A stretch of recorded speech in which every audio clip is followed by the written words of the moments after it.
अभिषेक आपके साथ पीछे हमें दिख रहे हैं, शायद वो मंदिर के पुजारी हैं, हैदराबाद के निवासी होंगे, और भी लोग हैं, अगर उनसे आप इस बारे में बात कर सकें कुछ। बिल्कुल मैं बात कर लेता हूँ। बिल्कुल, कैसे हैं आप, ठीक हैं? बिल्कुल साहब। कब से पूजा करते यहाँ आ रहे हैं?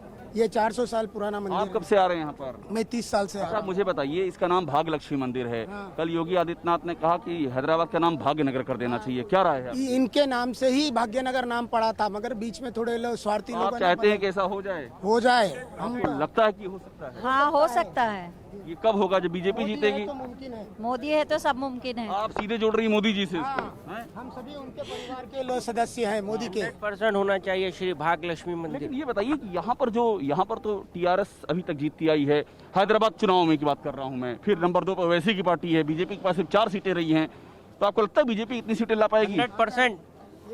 इसी मुद्दे पे आ जाएगी? 100%। इसी मुद्दे पर? हाँ। एक सवाल इधर आ जाइए, ये जो मुद्दा है हैदराबाद का नाम भाग्यनगर करने का बीजेपी का, ये इतना बड़ा मुद्दा लगता है कि बीजेपी की सीटें बढ़ जाएं, आपको लगता है? मेरे को आइडिया नहीं है सर। आपको सिर्फ प्रणाम करना, प्रणाम उधर कीजिए, वो मंदिर है वहाँ प्रणाम कीजिए, हम तो आपके बराबर की उम्र के हैं, वहाँ प्रणाम कीजिए। तो ये देखिए अपनी अपनी राय है सबकी, और बड़ी बात ये है कि चर्चा का विषय ये हो गया है, इसमें दो राय नहीं है। बिल्कुल, किसमें दो राय नहीं है, और ये बीजेपी ने टोन भी सेट कर दी, इसमें भी दो राय नहीं है। अभिषेक, मैं आता हूं आपके पास। दर्शकों को इसके अलावा इस हैदराबाद के, ग्रेटर हैदराबाद के निकाय चुनाव की इंपॉर्टेंस बताते हैं, पॉलिटिकल इंपॉर्टेंस, सियासी इसकी अहमियत क्या है, तब आपको समझ में आएगा कि बीजेपी ने इतना जोर क्यों लगा रखा है। देखिए बिग वॉल पे आपको दिखाते हैं, बिग वॉल पे समझिए। जनाधार बढ़ाने की कोशिश में है दक्षिण भारत में बीजेपी। कर्नाटक के अलावा कोई ऐसा राज्य नहीं है जहां कमल खिला हो, और बीजेपी चाहती है कि इस निकाय चुनाव के जरिए तेलंगाना में अपनी पैठ बढ़ाई जाए, और यह बहुत बड़ा मौका है।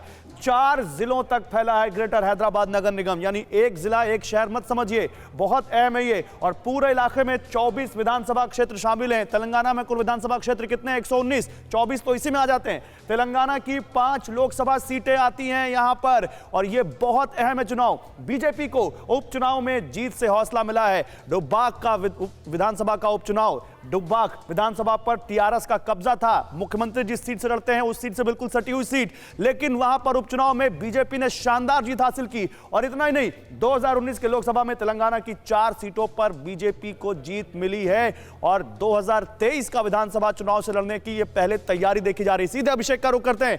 अभिषेक, कल हम और आप बात कर रहे थे, और यह बात कर रहे थे कि यह क्या हो रहा है, निकाय चुनाव तो ऐसा कभी देखा नहीं, तो अब तो बात तय है, यह निकाय चुनाव है ही नहीं, बीजेपी इसको विधानसभा चुनाव का सेमीफाइनल मान रही है। बिल्कुल गौरव, ये जो हम कल चर्चा कर रहे थे वही सच्चाई है। और जिस दुबक्का की आप बात कर रहे हैं, वो उपचुनाव बीजेपी ने जीता है 3000 से ज्यादा वोट से, और यहाँ बहुत मायने रखता है ये अंतर, जो फासला, जो यहाँ की स्थितियां हैं। और ये सिर्फ फिर और आगे बढ़ते हैं, ये तेलंगाना की बात नहीं, ये पूरे दक्षिण की बात है। अभी चुनाव कहाँ पर है, गौर कीजिए, चुनाव तमिलनाडु में है, और एक तरह से टोन सेट होगी, एक पिच सेट होगी। यहाँ पर बीजेपी की जो बढ़ोतरी सीटों में होगी, अगर हुई तो वो एक प्लेटफॉर्म तय करेगी कि उसकी एक लहर से जनरेट करने की कोशिश है कि वो ज्यादा दूर नहीं, तमिलनाडु वहां तक जाए जहां अगला इम्तिहान बीजेपी को लड़ना है।